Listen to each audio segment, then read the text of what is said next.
नमस्कार। आप देख रहे हैं beyond headlines power and politics. Bharat में मंदिर केवल पूजा अर्चना के स्थान नहीं है, बल्कि करोड़ों लोगों की आस्था, संस्कृति और सामाजिक जीवन के महत्वपूर्ण केंद्र भी हैं। श्रद्धालु जब मंदिर में दान करते हैं, तो वह केवल धन का लेन देन नहीं होता, बल्कि विश्वास और समर्पण की अभिव्यक्ति होती है। हाल ही में राम मंदिर परिसर में दान से जुड़े कथित चोरी के मामले ने कई महत्वपूर्ण प्रश्न खड़े किए हैं। यह मामला जांच के अधीन है, लेकिन इस घटना ने मंदिर की सुरक्षा, वित्तीय पारदर्शिता और प्रशासनिक जवाबदेही पर व्यापक चर्चा शुरू कर दी है।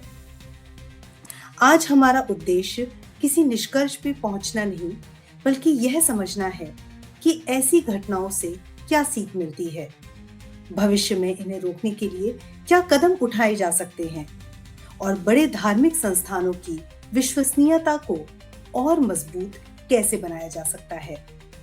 इन्हीं महत्वपूर्ण प्रश्नों पर चर्चा करने के लिए हमारे साथ हैं प्रीति ठाकर जी, जिनकी जड़ें गुजरात के खंबात से जुड़ी हैं और जिनका अधिकांश जीवन अहमदाबाद की सांस्कृतिक धरती पर बीता है। वर्तमान में आप कनाडा के एक फ्रीलांस लीगल प्रोफेशनल के रूप में कार्यरत हैं, लेकिन आपकी पहचान केवल पेशे तक सीमित नहीं है। समसामयिक, राजनीतिक और ऐतिहासिक विषयों पर आपकी पकड़, आपकी स्पष्टता और निर्भीक अभिव्यक्ति आपको एक सशक्त विचारक के रूप में स्थापित करती है। एक सजग और राष्ट्रनिष्ठ दृष्टिकोण के साथ आप निरंतर समाज में जागरूकता लाने का कार्य कर रही हैं। आपका बहुत बहुत स्वागत है।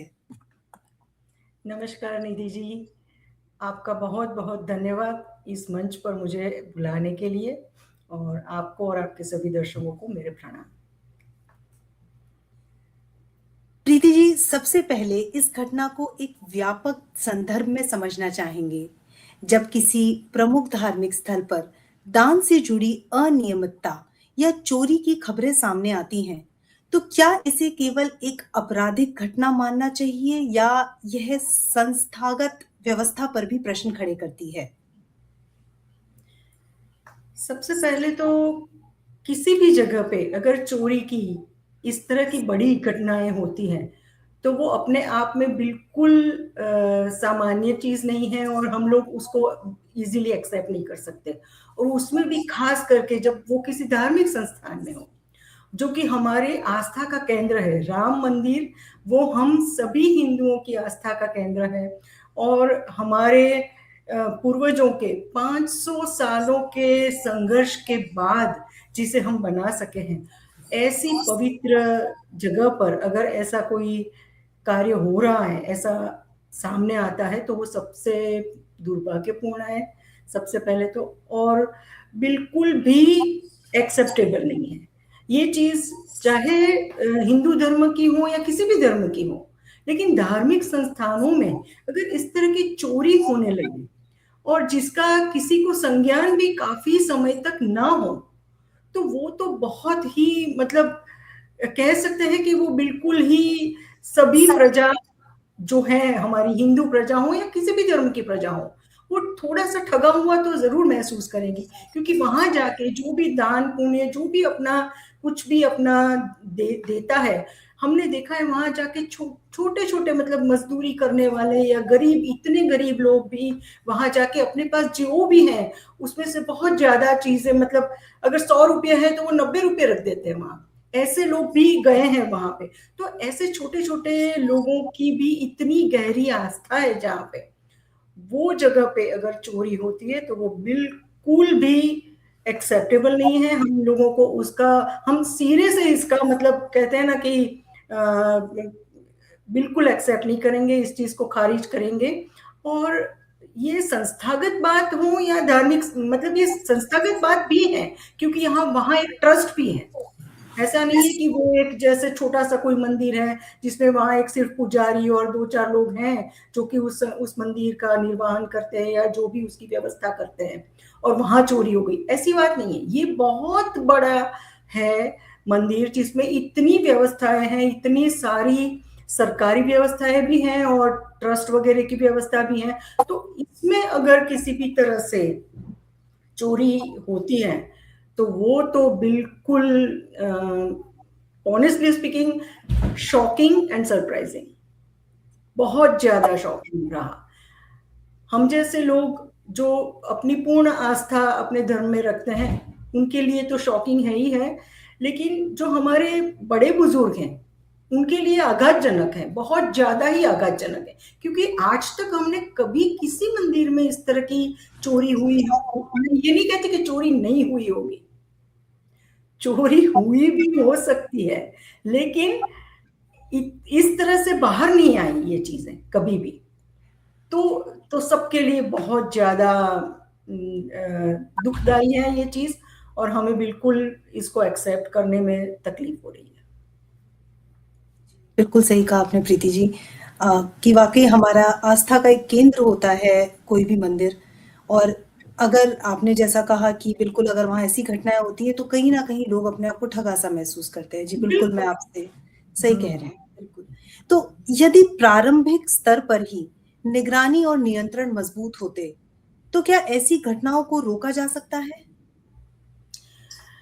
बिल्कुल रोका जा सकता है, लेकिन यहाँ मैं, ये मेरा पर्सनल ओपिनियन है, जरूरी नहीं कि ये सत्य हो, या पर मैं मानती हूँ कि ये जो प्रारंभिक वहां पे जो भी चीजें हुई उसमें मैं नहीं मानती कि पूरा उनका निगरानी नहीं थी या उनका देखरेख नहीं था। मैं इस चीज को नहीं मानती।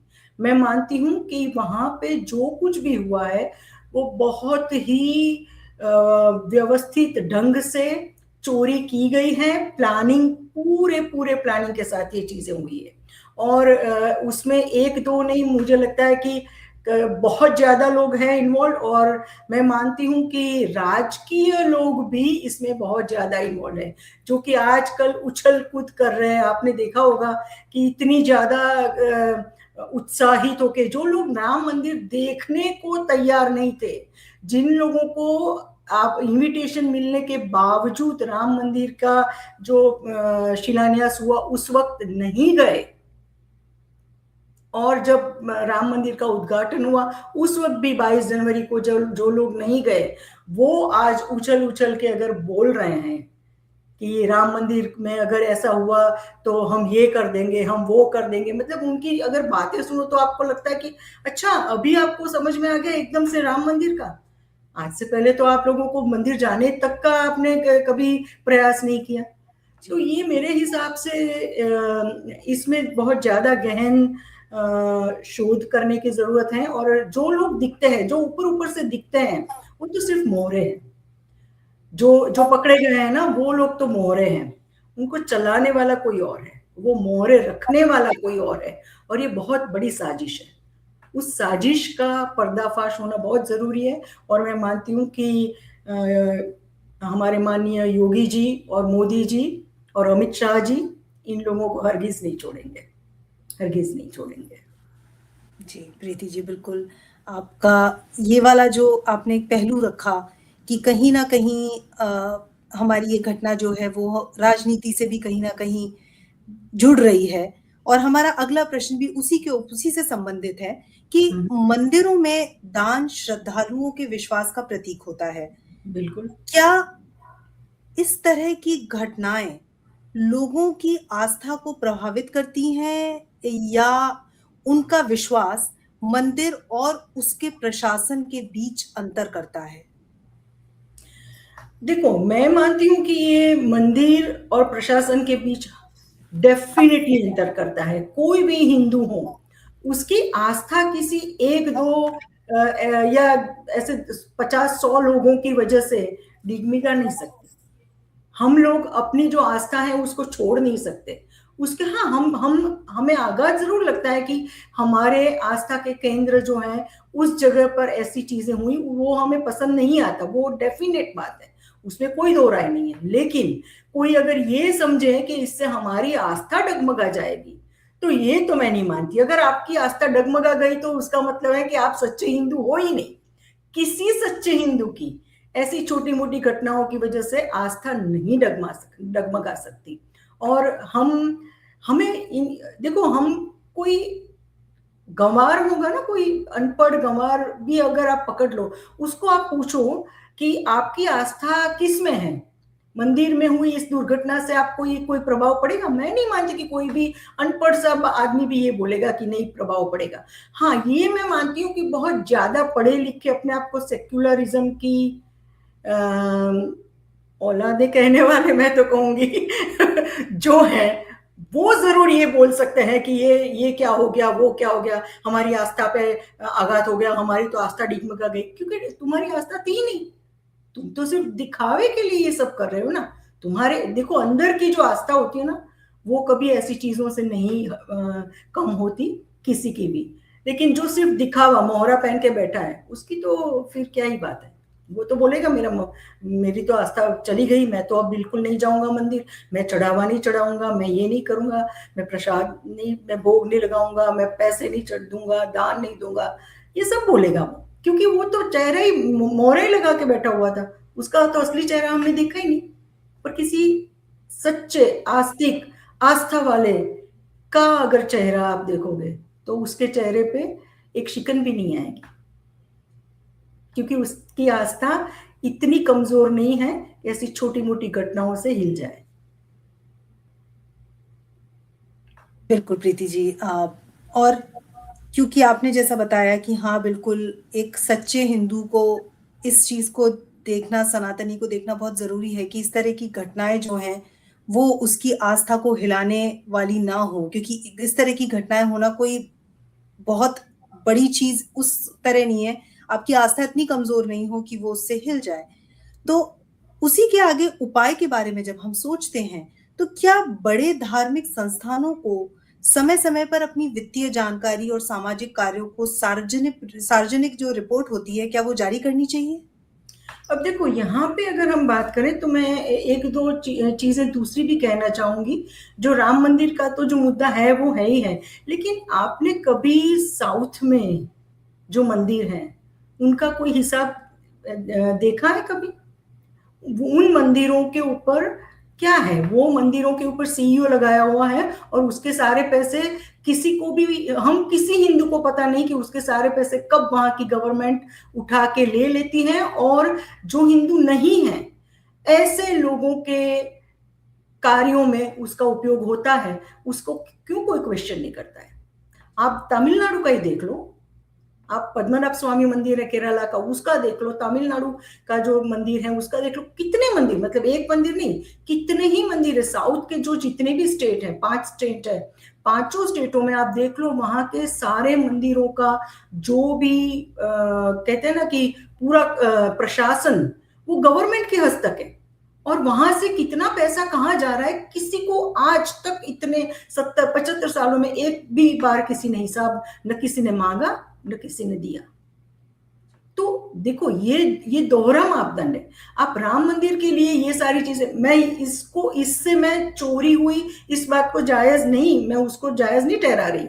वो तो गलत हुआ ही है, उसमें कोई दो राय नहीं, और उसमें बहुत ज्यादा सावधानी बरतनी चाहिए हमें हर तरह से। उसको रोकने के लिए जो भी आजकल के मॉडर्न साइंस के हिसाब से जो भी इक्विपमेंट्स वगैरह अवेलेबल है, जो हर तरह की चीजें अवेलेबल है, उसका उपयोग जितना किया है वो कम हुआ है मुझे लगता है, इसलिए ये हुआ। या फिर उसको थोड़ा ज्यादा उसको करने वाले लोगों, प्रॉब्लम मुझे इक्विपमेंट्स का या प्रशासनिक व्यवस्था का नहीं लग रहा। प्रॉब्लम मुझे लग रहा है कि वो जो कुछ हो रहा था, जो जो चोरी करने वाले थे वही सभी जानकार थे उस चीज के, कि मैं कब कैमरा बंद करूं, या कब कैमरा मेरी तरफ नहीं है, कब मैं उल्टा घूम के ये कर लूं, कहाँ जाऊंगा तो मैं कैमरा में नहीं दिखूंगा। ये सारा काम जो किया है वो इस तरह से हुआ है। तो ये तो बिल्कुल मैं मानती हूँ कि उसको हमें सही करना पड़ेगा, और जितना भी हमने आज तक किया है वो कम है, इसलिए इससे बहुत ज्यादा करना पड़ेगा, वो पक्की बात है। लेकिन मैं अपना जो दूसरा पहलू है मैं वो भी कहना चाहती हूँ कि अगर आप साउथ के मंदिरों के ऊपर किसी तरह का कोई कंट्रोल नहीं रखते हो, और वो पैसा कहाँ जाता है, मैं आपको बताऊं, साउथ के कितने ही मंदिर जो है तमिलनाडु के स्पेशली, वो मंदिरों के पैसों का क्या किया लोगों ने? उन मंदिरों के पैसों से जो हिंदू नहीं है वैसे लोगों का मुस्लिम धर्म के लोगों का काम किया है, क्रिश्चियन लोगों का काम किया है। तो क्यों भाई हम हिंदू देते हैं, हम हमारे मंदिरों में हम जो चढ़ावा देते हैं या दान पुण्य जो भी करते हैं वो हम अपने हिंदुओं के लिए करते हैं कि ये पैसों का उपयोग हिंदुओं के काम में आना चाहिए, हिंदुओं की कोई सही व्यवस्था हो इसलिए होना चाहिए, गरीब हिंदुओं के लिए होना चाहिए, या जो भी दूसरी व्यवस्था है, लेकिन हिंदुओं के लिए हम ये पैसा बिल्कुल भी इसलिए नहीं देते कि इस पैसों का उपयोग किसी और धर्म के लोगों के लिए किया जाए। क्योंकि अगर हम कहते हैं कि अगर हम सेक्युलर हैं और हमें इस तरह से करना चाहिए, तो मैं ये कहती हूँ कि किसी मस्जिद का पैसा आपने किसी हिंदुओं के लिए यूज किया है? किसी क्रिश्चियन जो क्रिश्चियन का आता है पैसा, उसका पैसा आपने कहीं भी हिंदुओं के लिए यूज किया है? कभी नहीं किया। आप तो कहते हैं हम तो मुस्लिम हैं, हम क्यों आपको दो? क्रिश्चियन वाले कहते हैं हम क्रिश्चियन हैं, हम क्यों आपको दे? तो भाई हम हिंदू हैं। सारे दुनिया का सेक्युलरिज्म का ठेका क्या हम हिंदुओं ने लेके रखा है? हमें भी नहीं देना आप लोगों को पैसा। आप अपने अपने लिए, अपने धर्म के लिए या अपने धार्मिक भाई बहनों के लिए जो भी काम करना है अपने पैसों से करें। पर हमारे साउथ के मंदिरों से ये खुली लूट वर्षों से चल रही है, तो उसका क्यों कोई विरोध नहीं करता? ये विजयन था जो सीएम था, विजयन तमिलनाडु का, उसने कितना पैसा उस वहां से उठाया है, तो उसको तो कोई बोलता नहीं है। और हमारे राम मंदिर का अगर कुछ हो गया, दुर्भाग्यपूर्ण है और बिल्कुल हम उसको मानते नहीं कि ये होना ही नहीं चाहिए था, लेकिन दुर्भाग्यवश हो गया है। तो फिर आप ऐसी चीजें बोलोगे कि ये यहाँ सावधानी नहीं बरती गई, यहाँ ये नहीं हो। अरे भाई साउथ में तो कुछ है ही नहीं, सावधानी क्या, कुछ है ही नहीं, कुछ पता ही नहीं चल रहा हम लोगों को। तो वो भी तो करें, सरकार ये तो करे पक्का, लेकिन वो भी करे, उन मंदिरों के ऊपर भी जो भी उनकी व्यवस्था है वो जरा ज्यादा करें, और हरगिज हमारे हिंदुओं के पैसे किसी और धर्म के लिए यूज न हो, वो देखें सरकार। प्रीति जी, आपने बात बहुत सही कही और हमारे दर्शक भी आपसे बिल्कुल सहमत करेंगे कि जो जिस धार्मिक संस्था, जो आपकी जिस धर्म के लिए, जिस जगह के लिए वो जा रहा है, वो उसी समुदाय के लिए इस्तेमाल होना चाहिए। और ये चीज क्योंकि राम मंदिर के साथ हुई, अभी आपने तमिलनाडु के बारे में भी हमें बताया कि वहां पर भी कुछ मंदिरों के ऊपर कोई किसी तरह का कोई रोक नहीं है, जैसा हो रहा है। तो उस स्थिति में बात व्यवस्था की आती है। तो अब हम बात व्यवस्था की करते हैं। तो क्या देश के सभी प्रमुख मंदिरों के लिए एक न्यूनतम राष्ट्रीय सुरक्षा मानक होना चाहिए? मतलब क्या हर बड़े मंदिर में high resolution CCTV, digital access control, नियमित सुरक्षा ऑडिट और स्वतंत्र वित्तीय ऑडिट जैसी व्यवस्था अनिवार्य होनी चाहिए?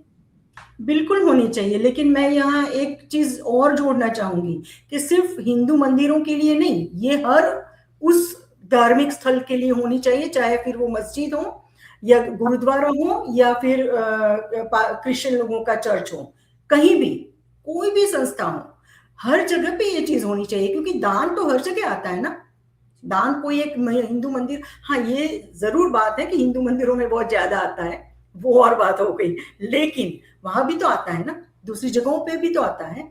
तो हर उस मंदिर में या मस्जिद में या गुरुद्वारा या चर्च, हर जगह पे ये करना चाहिए। और सरकार को इसका, देखो सरकार को इसका कंट्रोल होना चाहिए इस तरीके से कि आप उसकी व्यवस्था को पूरा देखें, उसकी व्यवस्था को पूरा अपनी तरह से उसका इस तरीके से पालन, नियम बनाएं कि जिसका पालन होना चाहिए। और अगर वो पालन नहीं होता तो इसके लिए कमेटी बनाए, जो कुछ भी आपको करना जरूरी लगता है सरकार के तौर पे आपने करना चाहिए। लेकिन ये जरूरी नहीं कि उसका पैसा आप यूज करें, आपको वो पैसा यूज करने का कोई हक नहीं, क्योंकि सरकार को जो पैसा मिलना चाहिए वो हम आम नागरिक टैक्स के द्वारा देते हैं सरकार के लिए।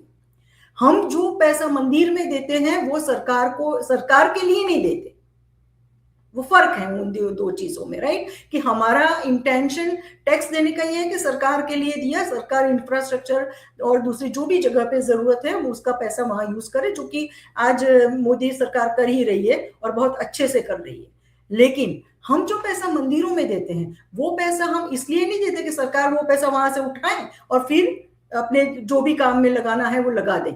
अगर सरकार, उसमें एक नियम भी बनना चाहिए कि अगर किसी वजह से मान लो कि कोई एक अच्छा सा काम, बड़ा सा इन्वेस्टमेंट मांगने वाला कोई काम करना है सरकार को, और सरकार के पास उनके टैक्स की वजह से जो पैसे आए हैं वो उसमें कम पड़ रहे हैं, अगर उनको ऐसा लगता है तो सरकार एक अधिनियम पास करके दोनों, जैसे लोकसभा और राज्यसभा दोनों में उसको पास करवाएं कि फला फला जगह से हमें इतना डोनेशन आया है जिसका हम राष्ट्र के उत्थान के लिए इस जगह पे यूज करना चाहते हैं, और वहां जब वो पास होता है तब उस पैसे का वो वहां यूज कर सकते हैं। लेकिन वो मंदिरों के, सिर्फ मंदिरों के ऊपर लिमिटेड नहीं होना चाहिए, वो सभी धार्मिक स्थल, चाहे कोई भी धर्म हो, किसी भी धर्म का हो, उसका भी पैसा यूज करने का सरकार को पूरा हक होना चाहिए।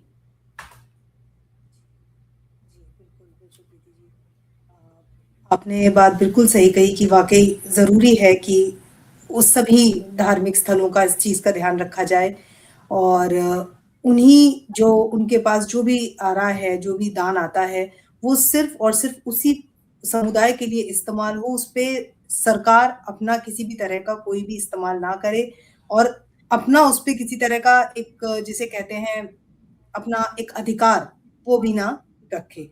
तो जब किसी बड़े धार्मिक संस्थान से जुड़ी घटना होती है, तो वह अक्सर राजनीतिक चर्चा का विषय भी बन जाती है।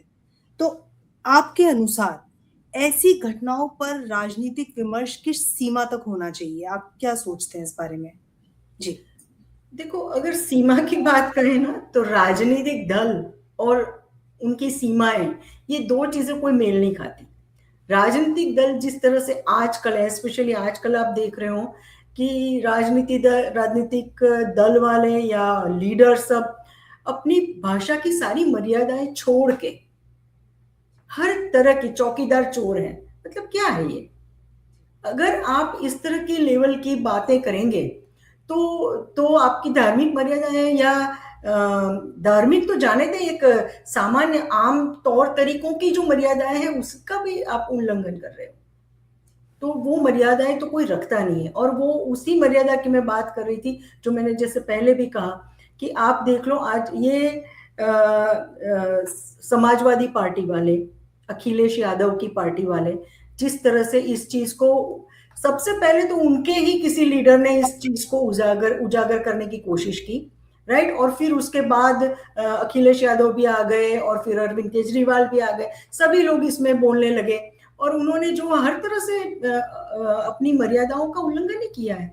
जिस तरीके से उन्होंने योगी और मोदी जी को चोर भी बोला है, मतलब क्या क्या क्या कहना क्या चाहते हो? योगी जी चोरी की है इस मंदिर में, या मोदी जी ने चोरी की है? क्या कहना चाहते हो आप? कोई इनके पास कोई मैं सच बताऊं तो एक संस्कार का एक आधार होता है ना हर बंदे के पास, वो है नहीं। क्योंकि जिस भी बंदे के पास कोई सही संस्कार का आधार होगा, वो इस तरह की भाषा कभी भी नहीं यूज करेगा किसी भी मुख्यमंत्री के लिए या अपने देश के प्रधानमंत्री जी के लिए, राइट। और हम मतलब अपेक्षा भी हम अखिलेश यादव जी, जिनके पिताजी ये कहने में शर्म नहीं करते थे कि लड़के हैं, हो गई गलती हो गई। जब बलात्कार के केस में कोई पकड़ा गया तो उनके लिए जब कोई ये कह सकता है कि लड़के हैं, गलती हो गई, उनके बेटे से हम क्या ही अपेक्षा रखेंगे? कुछ नहीं, हम रख ही नहीं सकते उनसे कोई। हाँ, हम अपेक्षा अगर रखनी है तो मोदी जी से रख सकते हैं, योगी जी से रख सकते हैं, इन लोगों से कोई अपेक्षा नहीं रख सकते, है ही नहीं कुछ। और आम जनता मेरी ही तरह सोचती है। ज्यादातर लोगों को आप पूछ लो, ये किसी को, ये अरविंद केजरीवाल हो, राहुल गांधी हो, या जो आज उछल उछल के मेंढक की तरह उछल रहे हैं। अच्छा मुझे ये बताओ, ये जो आज उछल रहे हैं राजनीतिक दल वाले, कितने लोग गए हैं राम मंदिर में? कितने लोगों ने दर्शन किए हैं? आप हार्डली। और ये, अच्छा, ये अरविंद केजरीवाल की माता जी ने ही कहा है कि मस्जिद तोड़ के जहां पे मंदिर बनाया है वहां मैं कभी दर्शन करने नहीं जाऊंगी। अच्छा, तो मस्जिद तोड़ के मंदिर बनाया उसका आपको दुख है, तो मंदिर तोड़ के मस्जिद बनाई थी उसका कोई दुख नहीं है आपको? मतलब कहना क्या चाहते हो? हमने तो हमारी जो असली हमारी जगह थी, हमारी चीज थी, उसको वापस लिया है। हमने तो किसी और मस्जिद को, जो मतलब अपने जमीन में कुछ नहीं था और फिर नई मस्जिद बनाई, उसे तोड़ के तो मंदिर हमने कभी नहीं बनाया ना, क्योंकि हम तो उनकी तरह है नहीं कि हम अपना किसी और का धार्मिक स्थल तोड़ के अपना मंदिर बना दें। अगर ऐसा करना होता तो आज पूरी दुनिया जो है ना वो सनातनी होती, अगर हमने ये किया होता तो। आज पूरी दुनिया सनातन नहीं है, क्योंकि हमारी वो सोच ही कभी नहीं रही, विस्तारवादी सोच हमारी कभी रही नहीं। धर्म, हमारे धर्म को भी आगे बढ़ाओ या सामने वाले को कन्वर्ट करो, वो किसी हिंदुइज्म में, किसी हिंदू धर्म में लिखा ही नहीं है वो चीज। हमने आज आज तक मुझे बता दो किसी किसी को भी, अगर किसी हिंदुओं ने कन्वर्ट करने की कोशिश की हो, हमने कभी नहीं किया वो। तभी आज सारी दुनिया में ये जितने भी दूसरे धर्म है ना, उसका अस्तित्व है, वरना तो पूरी दुनिया में सनातन ही होता, क्योंकि हम तो सबसे पुराने हैं, हमसे पुराना कौन है। सही बात है ना। लेकिन ये जो है ना, ये राजनीतिक दल तो इसका यूज, मिसयूज और सब कुछ करेंगे, क्योंकि उनका देखो, उनका क्लियर कट टारगेट है। क्या टारगेट है भाई? 2027 में यूपी में इलेक्शन आ रहा है, तो वो तो इस चीज का उपयोग इलेक्शन के लिए करना चाहते हैं। वो इस मुद्दे को, राम मंदिर में चंदा चोरी के मुद्दे को, वो लोग 2027 के इलेक्शन तक जिंदा रखने की कोशिश करेंगे, चाहे सरकार कुछ भी कर ले, चाहे मोदी जी और योगी जी, इसके जो भी चोर हैं या जो भी इस साजिश में जुड़े हुए हैं, छोटा बड़ा कोई भी हो, चाहे वो चंपत राय हो, चाहे वो मिश्रा जी हो, कोई भी हो, हमें कोई फर्क नहीं पड़ता। जो भी इसके लिए जिम्मेदार है, हर एक व्यक्ति को सजा होनी चाहिए, उनके गुनाह जो भी है उसके अनुसार। लेकिन ये लोग हैं ना, जो दूसरे राजनीतिक दल वाले, वो उसका मिसयूज जरूर करेंगे, और शुरू कर ही दिया है ऑलरेडी उन लोगों ने। और वो जब तक 2027 का रिजल्ट नहीं आ जाएगा, तब तक वो करेंगे इसको मिसयूज। प्रीति जी, जैसा कि अभी आपने बताया कि कहीं ना कहीं जो एक राज्य सरकार है वो केंद्र सरकार को कभी देश देती है, कुछ दूसरे भी दल के नेता, विपक्षी दल के नेता जो हैं, वो जो वहाँ के वो हैं प्रदेश के मुख्यमंत्री, उनके लिए गलत शब्दों का इस्तेमाल कर लेते हैं। तो क्या इसका एक उपाय इस तरह से किया जा सकता है कि मतलब केंद्र और राज्य सरकारें मिलकर धार्मिक संस्थानों की सुरक्षा और वित्तीय पारदर्शिता के लिए एक साझा नीति बनाएं? क्या ऐसा कुछ करा जा सकता है? आप क्या सोचते हैं? बिल्कुल बिल्कुल, देखो जो भी नीति बनेगी, मैंने जैसे कहा, लेकिन एक तो पहली बात, सभी धार्मिक स्थलों के लिए होना चाहिए, ये नहीं कि सिर्फ हिंदू मंदिरों के लिए हो, सभी धार्मिक स्थलों के लिए होना चाहिए। और जब जो भी नीति होगी, वो एक राष्ट्रीय तौर पे तो होनी चाहिए, पर उसके लिए, उसको एक्चुअली अमल में लाने के लिए जो प्रदेश की सरकारें हैं, उसको उसमें भाग लेना ही पड़ेगा 100%, क्योंकि एक्चुअल जो जो जगह है वो तो डिफरेंट प्रदेशों में है ना, कोई गुजरात में है, कोई यूपी में है, कोई बिहार में, बंगाल में, कहीं भी है, राइट। तो उन या साउथ में हमारे बहुत मंदिर हैं, तो वो हर जगह की जो हर प्रदेश की जो सरकारें हैं, उनको केंद्र सरकार का साथ देकर पूरा इसमें एक व्यवस्था खड़ी करनी चाहिए, और वो सबके लिए एक समान होनी चाहिए, सबके लिए एक समान। और दूसरा, मैं तो देखो, मैं हमेशा ये मानती हूं कि दंड के डर से ही लोग कानून का पालन करेंगे। हमारा दंड इतना स्ट्रांग होना चाहिए कि कानून का पालन करने का डर पैदा हो आम लोगों में, और खास करके चोरों में। आप देख लो, दुबई में अगर आपने चोरी करते पकड़े गए तो हाथ काट देते हैं। वहां चोरी, सोने की दुकानें खुली छोड़ के लोग चले जाते हैं, कोई उसको छूता नहीं है। क्यों? क्योंकि पता है क्या, देख तो सीसीटीवी कैमरा सब जगह लगे, और पकड़े गए तो हाथ काट देंगे। तो इस तरह की सजाएं, देखो सजाएं, उस तरह का समाज जो हमारे पहले था भारत में, कि जहां सजा के डर से लोग अच्छे आचरण नहीं करते थे।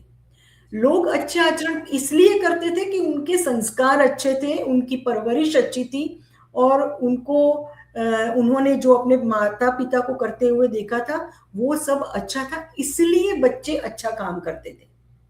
लेकिन आज कलयुग है, कलयुग में ये अपेक्षा करना कि हमने अच्छे संस्कार दे दिए, परवरिश अच्छी कर दी तो सब हो जाएगा, ये थोड़ा ज्यादा एक्सपेक्टेशन है कलयुग के हिसाब से।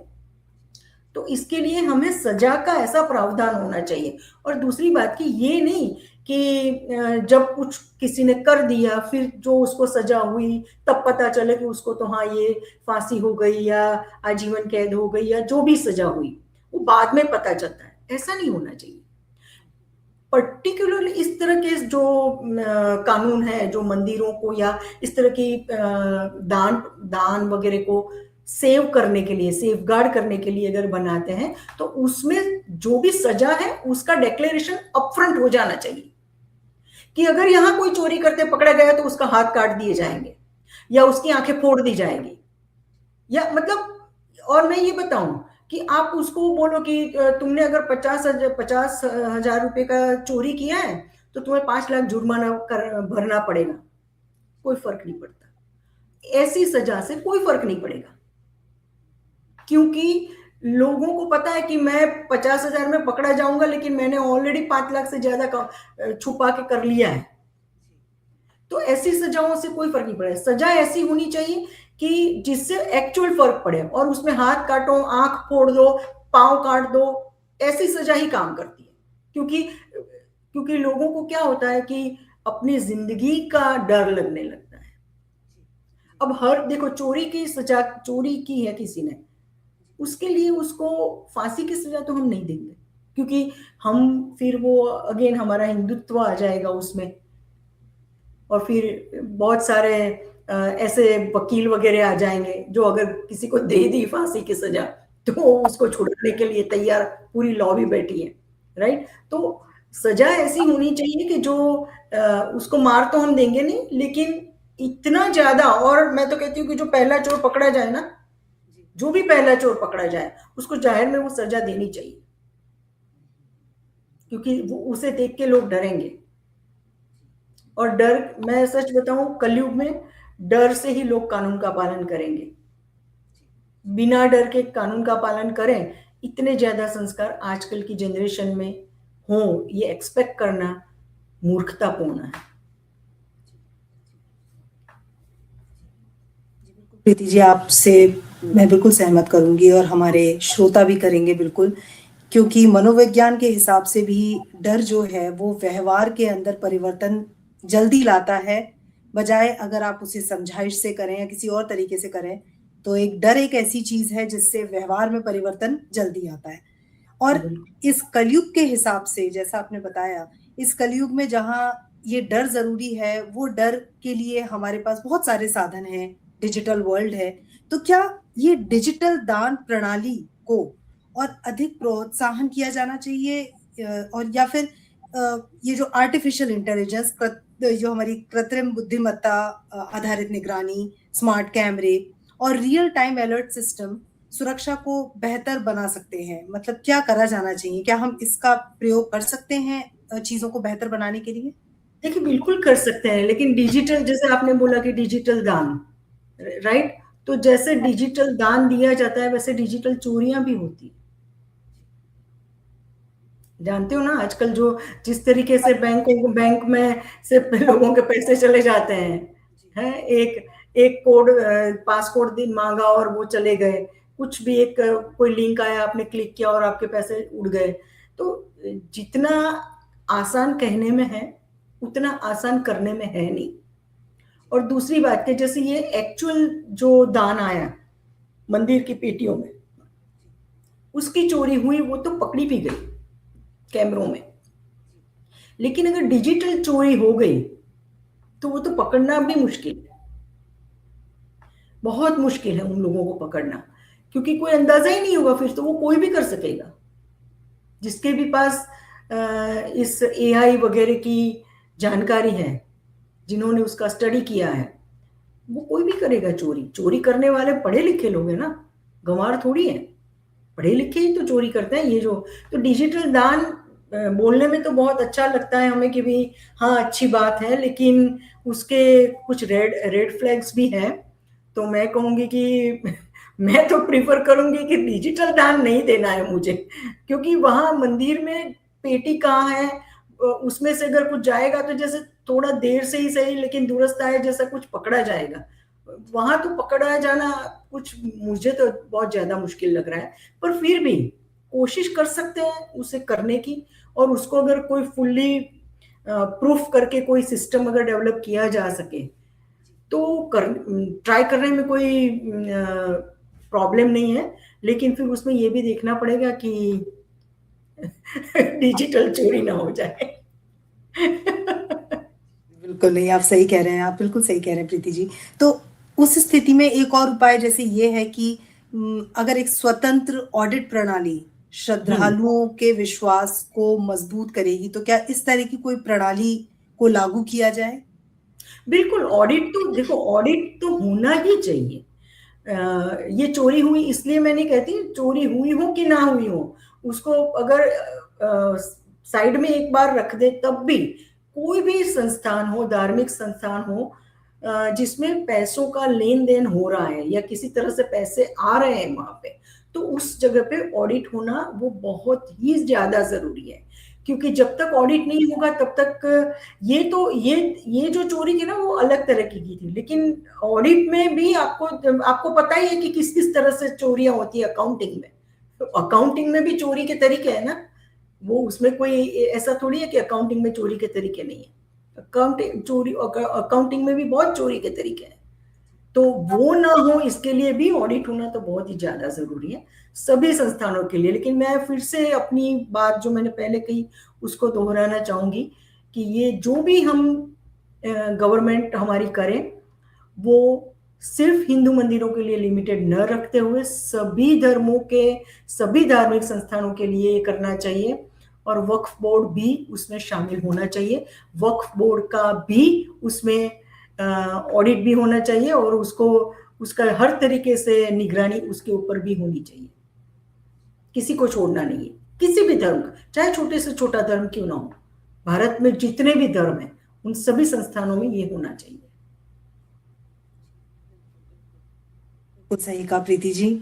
और मैं बहुत बहुत धन्यवाद करूंगी आपका, आपने अपने विचार हमारे सामने रखे। हमारे श्रोताओं को वाकई बहुत सारी बातें पता चली होंगी, उनको कई अपने प्रश्नों की आपकी बात सुनकर कई उत्तर मिले होंगे, और कुछ विचार करने के लिए उनके दिमाग में विषय भी ऐसे आए होंगे जो जिसके बारे में उन्होंने शायद नहीं सोचा होगा। तो आपने जो अपने विचार हमसे साझा किए उसके लिए बहुत बहुत धन्यवाद। और आज की चर्चा से एक महत्वपूर्ण बात सामने आती है कि आस्था किसी एक घटना से कमजोर नहीं होती, लेकिन संस्थाओं की विश्वसनीयता बनाए रखने के लिए पारदर्शिता, मजबूत सुरक्षा और जवाबदेही अत्यंत आवश्यक है। धार्मिक संस्थान केवल आध्यात्म केंद्र नहीं, बल्कि सार्वजनिक विश्वास की भी बड़ी जिम्मेदारी निभाते हैं। बिल्कुल। इसलिए आधुनिक तकनीक, बेहतर प्रबंधन और स्पष्ट जवाबदेही के माध्यम से इस विश्वास को और मजबूत करना समय की आवश्यकता है। जी हम बिल्कुल। जी बिल्कुल। और हम आशा करते हैं कि जांच निष्पक्ष और तथ्यों के आधार पर पूरी होगी, तथा जो भी सुधार आवश्यक हो वह लागू किए जाएंगे, ताकि भविष्य में ऐसी घटनाओं की पुनरावृत्ति ना हो।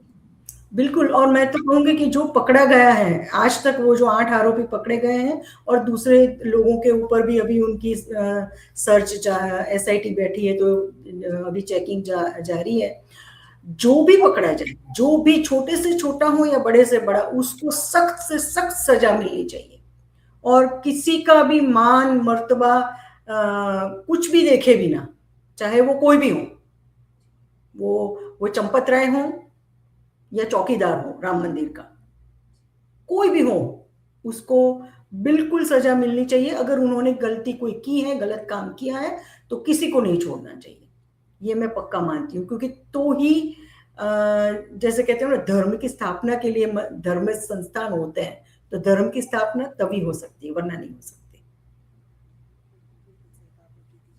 बिल्कुल, आपने हमारे दर्शकों को आज इतना ज्ञानवर्धक बातें बताई हैं और इतने सारे आपने तर्क आपके इतने ज़्यादा मज़बूत थे और इतने अच्छे तर्क आपने हमें दिए कि वाक़ई हम भी सोचने के लिए मजबूर हैं बहुत सारी बातों के लिए और बहुत सारे विचार हम लोगों के सबके दिमागों में आए हैं आपको सुनने के बाद।